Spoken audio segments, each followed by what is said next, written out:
You are welcome to Nana's Tarot and Oracles. I am the Nana, and Nana loves you.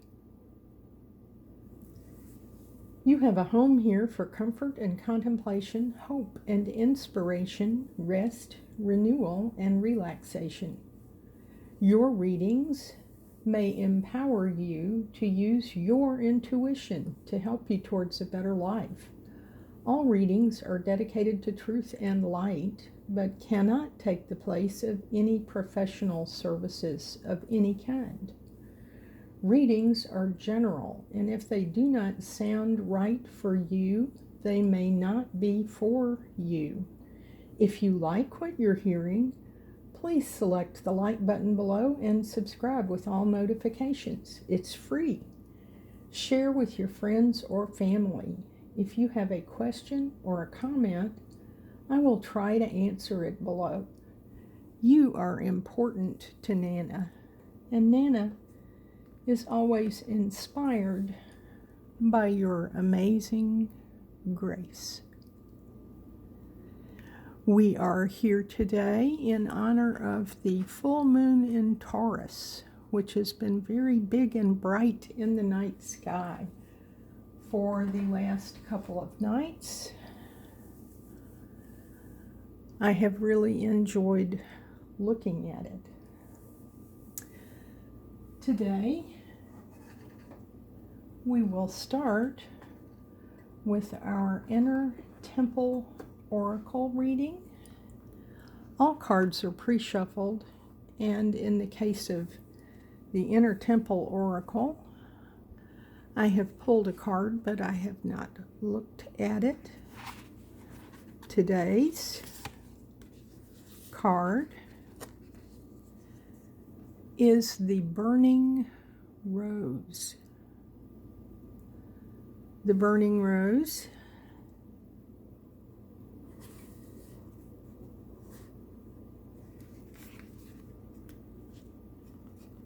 and the Soul Inquiry suit.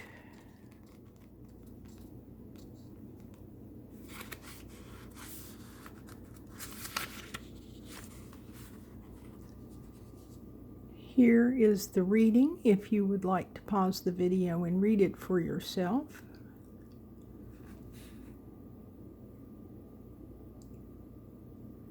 The burning rose is the symbol of sacred rage, of anger alchemized into something creative, into passion, not destruction. We tend to see anger and rage as something we should avoid, as if expressing these emotions is to be avoided or even wrong, as if anger is something that should be controlled and restrained. Boys are taught that their anger is dangerous, and women that their rage isn't feminine. Women who have the courage to harness their anger are often accused of being crazy and unstable, but this stops the flow of passion and the ferocious urge of the feminine to protect what's sacred. Anger, or rage, is often a reflection of what's important to us. It can be a signpost to our boundaries or lack thereof. It can be a guiding light, revealing what we most truly care for, long for, or wish to protect. It can also hold within it the codes of our true passion and purpose, but we must do the job of listening to our anger and offering it a safe space to be released and expressed. When we repress something, there's always consequence. It might fester in the body and make us sick. It might paralyze us and prevent us from living passionately. Or it might be expressed in ways that are physically, mentally, and emotionally harmful to others. Alchemizing anger in positive ways and using it to create rather than repress or negatively destroy is some of the holiest work there is. That is the ending of the reading in the book. What I would say about this is that the full moon is considered to be a time to release what is not serving. In the book, it also offers some soul inquiry questions. What do you feel angry or frustrated about? Can you transform that anger into passion by changing your focus from what you're against to what you are for? I think this is very timely in terms of the kinds of chaos and aggression that we are seeing in the world right now. These are certainly questions that we need to consider.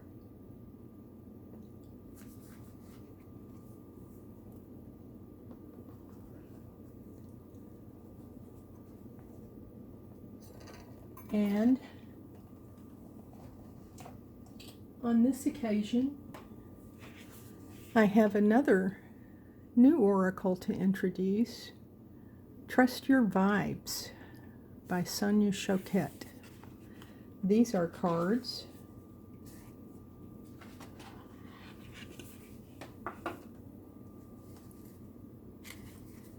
that are telling us to pay attention to how we feel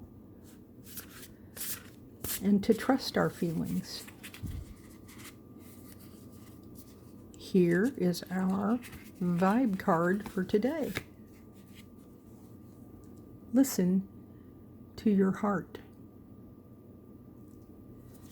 And I find the imagery in this very similar to the imagery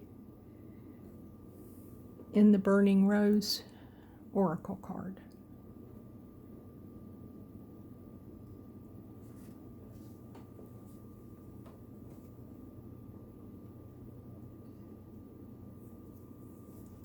And now, let's have a significator card from the Wandering Star Tarot.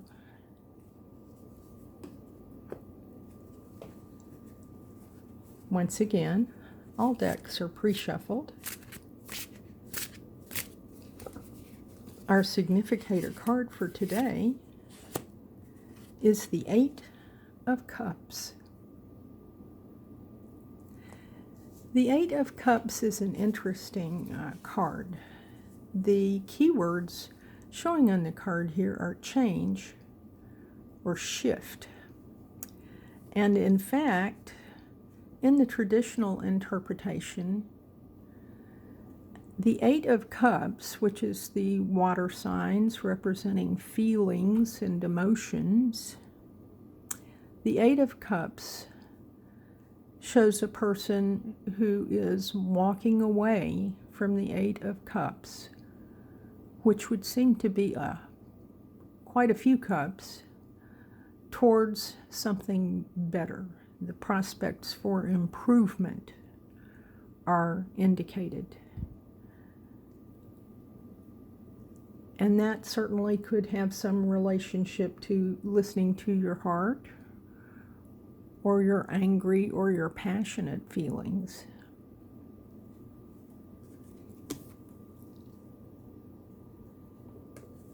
Do you have a yes or no question? Because the Wandering Star Tarot also has yes or no cards. Think about your yes or no question and ask it now. Your answer today is yes. I hope you find that answer agreeable.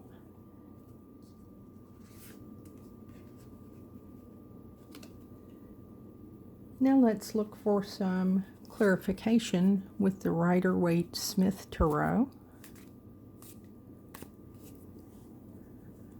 Our clarification card is the Two of Pentacles. The Two of Pentacles, Pentacles being earth signs, those would be Taurus, Virgo, and Capricorn, have to do with material things. But in particular, this card shows this man standing on a stage, it appears.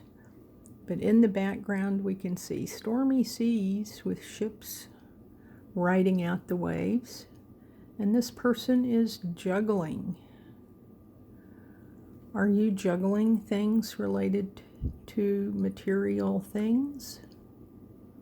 It can also have to do with the body, physicality. It can have to do with money or possessions.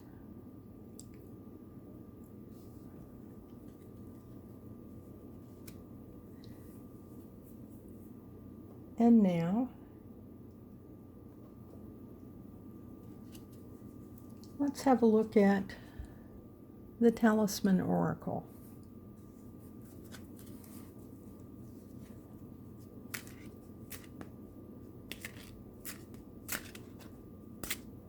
Our Talisman Oracle for today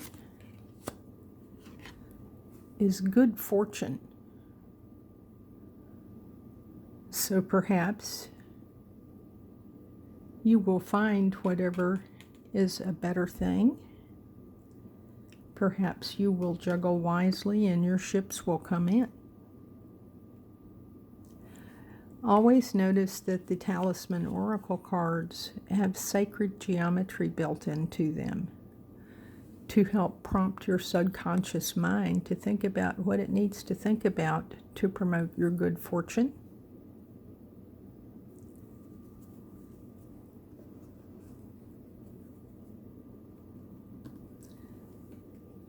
And now,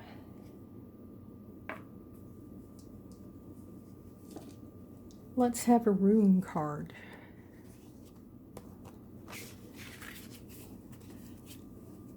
Our rune card for today is Urus. And Urus means change, transformation, initiation. It's interesting, particularly considering that our Eight of Cups card, one of the keywords was change. And I would say that this red color on the green background speaks to the root chakra, which is the body, and what is necessary for life,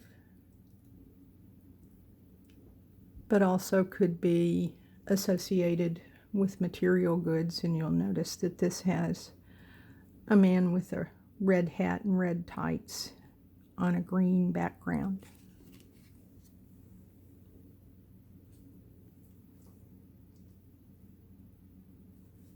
And now, let's look at a hexagram from I Ching.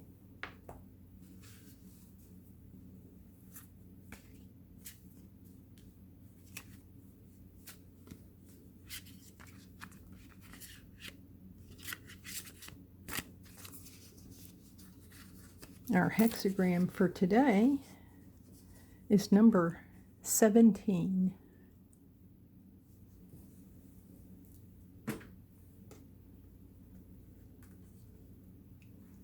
Let's look in the book and see what number 17 says.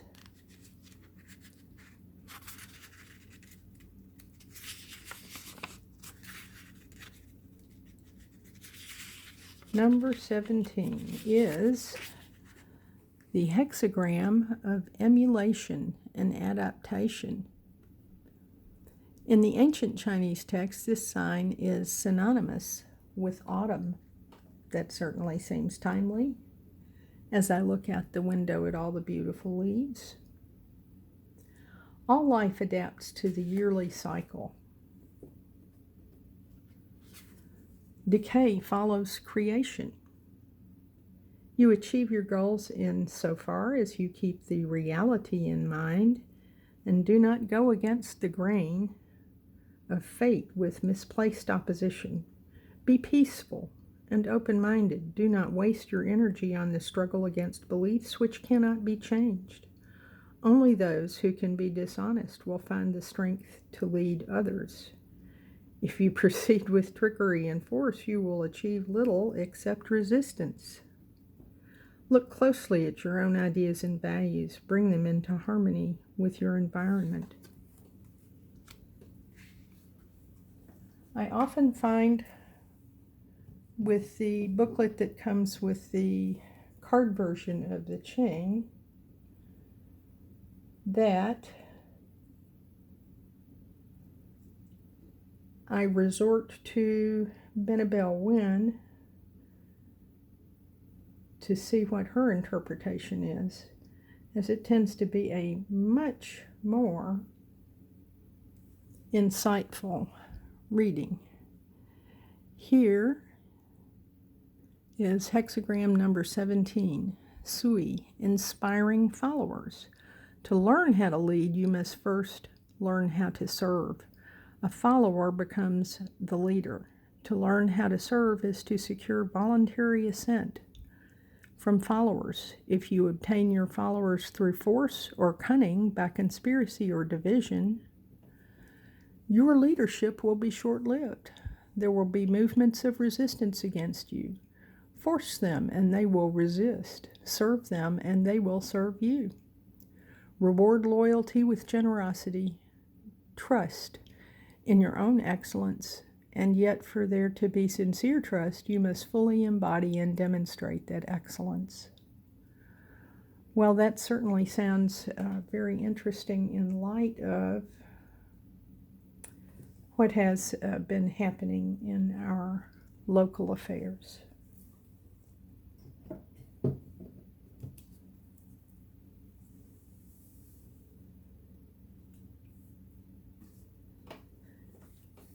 Thank you for tuning in to Nana's Tarot and Oracles today. You make Nana's day. Nana loves you and hopes you leave a question or a comment below. Select the like button, subscribe, and select all notifications. Nana loves you, and Nana looks forward to seeing you soon in peace and love.